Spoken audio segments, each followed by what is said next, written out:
l'idée de cette formation, c'est vraiment de poser les fondations, les bases nécessaires qui vous permettront de pouvoir développer toute une autonomie dans votre plan de carrière, que vous faites du DevOps ou que le DevOps ne soit pas votre destination finale.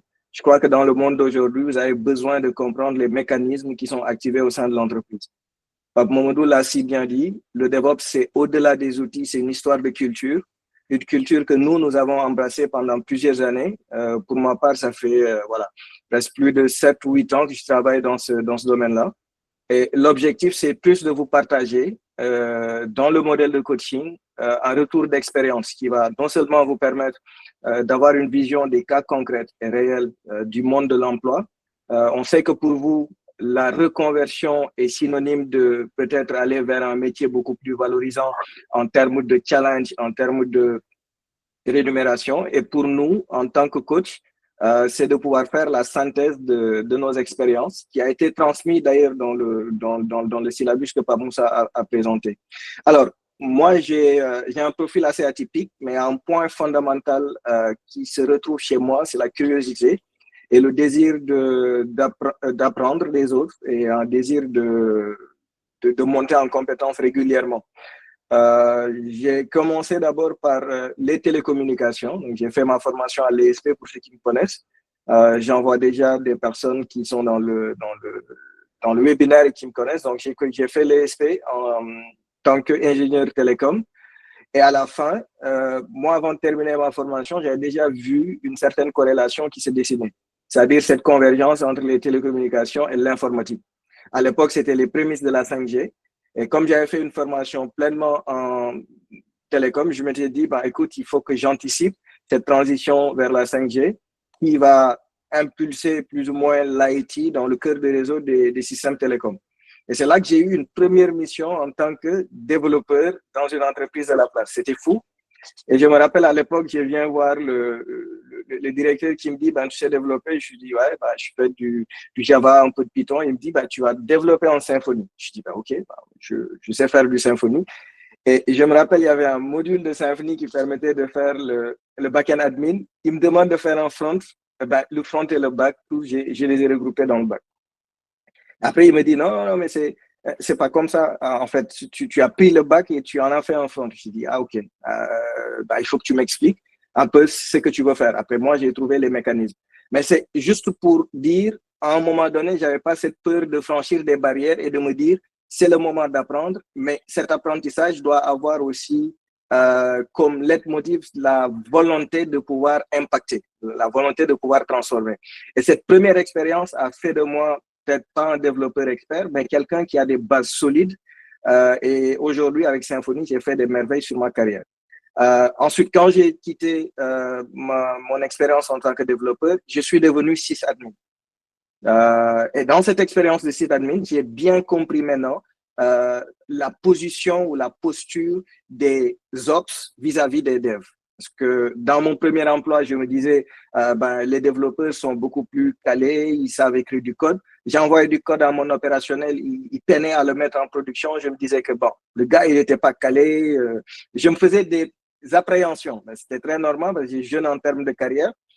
Et quand j'ai basculé de l'autre côté, j'ai compris maintenant pourquoi en fait les ops mettaient tant de rigueur dans les process de déploiement. Il faut donner des process qui sont carrés pour éviter qu'on ait des dysfonctionnements. Parce que quand il y a des dysfonctionnements, le dev, il va se dire, moi, ça marche sur ma machine. Hein. En tout cas, j'ai testé, tout est OK. Donc, tu vois, en fait, c'est en passant de ce côté-là que j'ai compris finalement l'impact. Et après quelques années d'expérience en tant qu'Ops, j'ai vu cette nécessité de migrer vers le DevOps. Donc, c'est devenu tout naturel.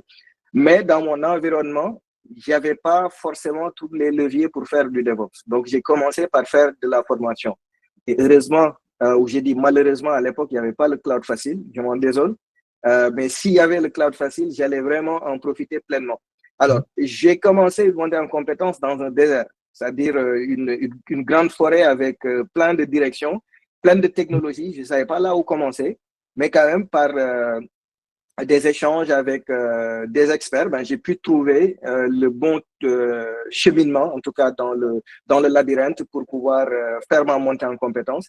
Et c'est, je crois, en partir de 2018-2019 que je l'ai commencé. Ensuite, je suis passé intégrateur dans une grande boîte de la place qui devait faire l'industrialisation de son IT pour suivre un peu ce mécanisme de transformation digitale avec une adoption du DevOps à l'échelle. Donc, ça a été vraiment un cas pour moi de pouvoir voir un peu l'impact du DevOps dans une grande entreprise et quels sont les apports. Ben, c'était extraordinaire en termes de chiffres. Et après cette expérience, je suis passé lead DevOps, donc d'une équipe. Donc, j'ai rejoint la France. Et ben, dans cette expérience de lead DevOps, ce qui m'a le plus animé, c'est la première mission que j'ai eue au niveau d'une entreprise de transport de la place, la SNCF. Et ils m'ont dit, ben, tu vas être recruté comme ingénieur DataOps. DataOps? OK. Ben, c'est quoi DataOps? Ouais, c'est l'application du DevOps dans l'univers de la data. Ben, OK. J'ai une bonne base et une bonne maîtrise des fondamentaux du DevOps. Quel que soit le domaine, je vais pouvoir l'appliquer. Et c'est comme ça que j'ai pris ce défi et ce challenge qui a été assez enrichissant et une bonne introduction dans l'univers de la data. J'ai compris plein de concepts, data mesh, data lake, data warehouse. Et avec l'application des pratiques DevOps dans l'univers de la data, ça a permis d'accélérer un peu la production des indicateurs et d'améliorer ce qu'on appelle le time to insight. Donc, pour vous dire, le DevOps a donné des ramifications assez intéressantes. Si vous êtes intéressé par le machine learning, vous pouvez faire du MLOps. Si vous êtes intéressé par la data, vous pouvez faire du DataOps. Si vous êtes intéressé par la sécurité, vous pouvez faire du DevSecOps. Et c'est justement cette expérience de DataOps où on nous mettait en avant ces aspects de sécurité de la donnée et des aspects de gouvernance que j'ai fini par développer cette petite passion de finalement reconnaître la place que la sécurité devait avoir dans cette culture-là. Et ben, ça m'a permis de m'acculturer, de travailler en tout cas sur des technologies qui vont permettre d'apporter cette brin de sécurité dans les pratiques DevOps et finalement de me lancer dans une aventure de DevSecOps ingénieur dans l'une des plus grandes entreprises de nutrition au monde où c'est presque plus de 44 000 employés, juste pour vous montrer l'impact aujourd'hui des transformations internes que nous avons. Mais in fine, la leçon que je souhaiterais vous partager, c'est quoi? C'est que si vous êtes animé d'une certaine passion et que vous avez de la clairvoyance sur les futures transformations qui se dessinent, je crois que cette formation, c'est le moment que vous devez privilégier pour pouvoir faire le pas. J'ai eu plein de commentaires qui disent ben, moi je suis dev, je suis ops, je suis resté longtemps dans un domaine, est-ce que je dois sauter le pas ou pas? Moi qui ai fait une formation en télécom et allé faire une première expérience en informatique, j'ai fini par percer le mystère que il suffit juste d'avoir cette envie de faire. Et la chance que vous avez, c'est que vous avez de très grands coachs qui ont une bonne expérience sur la partie DevOps, qui vont non seulement vous accompagner à définir votre projet professionnel, parce qu'il ne va pas s'agir de, allez, on vous donne Jenkins, on vous donne GitLab et que vous partez. Non, on vous accompagne à ce que vous ayez une visibilité sur votre plan de carrière. Et derrière, dans le modèle de coaching, l'accompagnement va permettre d'avoir une certaine interactivité avec le coach. Ça ne va pas être des vidéos que vous allez visionner, mais un échange réel. Ben, je ne vais pas être aussi long pour vous donner, vous, en tant qu'apprenant, cette possibilité de pouvoir poser des questions. Ça a été un plaisir, un honneur pour moi de participer à ce webinaire animé par Pape Moussa et Pape Momodou, en tant que coach ayant participé aussi à la production de ce contenu. Et voilà, ben, en espérant vous revoir, parce que je vois qu'il y a une trentaine de personnes, je crois qu'on va avoir 2 cohortes, Pape Momodou, si je me trompe.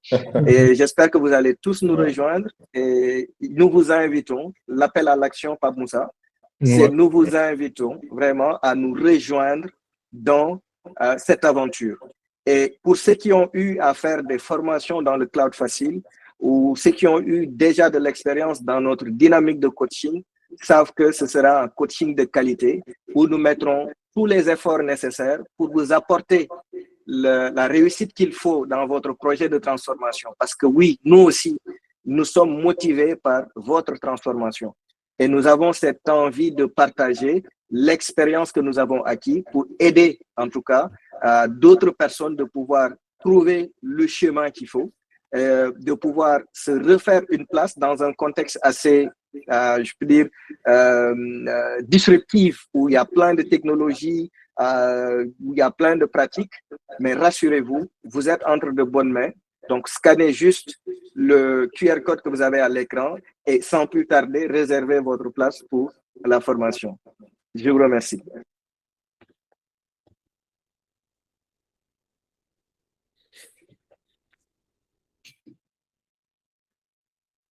Yes, alors, il y a une main qui est levée de Ismaël Dan.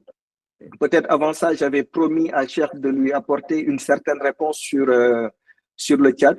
Excusez-moi, Pape Mamadou et Pape Moussa. Juste une petite réponse à Cheikh que j'avais promis.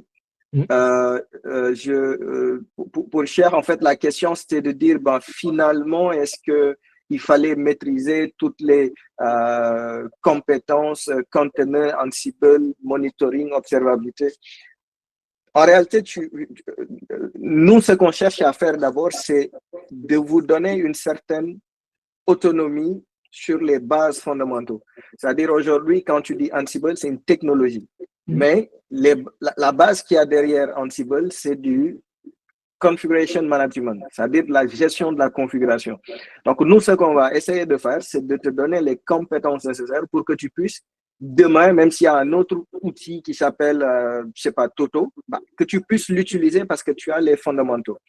L'autre élément aussi, c'est quoi? Un DevOps doit être un couteau suisse parce qu'il sévit dans deux univers et son objectif, c'est justement de pouvoir comprendre les deux. Donc, il y a beaucoup d'empathie aussi dans ce métier, je vous le dis. Et cette empathie, c'est d'essayer de comprendre ce que veut le dev, ce qu'il souhaite faire, et d'essayer aussi de comprendre l'Ops et finalement d'établir ce canal qui les permette de communiquer.